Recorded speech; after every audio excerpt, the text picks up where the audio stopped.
Why do we become what we think about? Suppose a farmer has some land, and it's good, fertile land. Now the land gives the farmer a choice. He may plant in that land whatever he chooses. The land doesn't care. It's up to the farmer to make the decision. Now remember, we're comparing the human mind with the land, because the mind, like the land, doesn't care what you plant in it. It will return what you plant, but it doesn't care what you plant.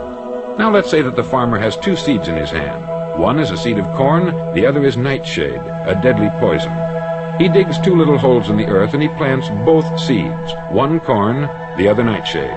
He covers up the holes, waters, and takes care of the land, and what will happen? Invariably, the land will return what is planted. So up come the two plants, one corn, one poison. Now the human mind is far more fertile, far more incredible and mysterious than the land, but it works the same way.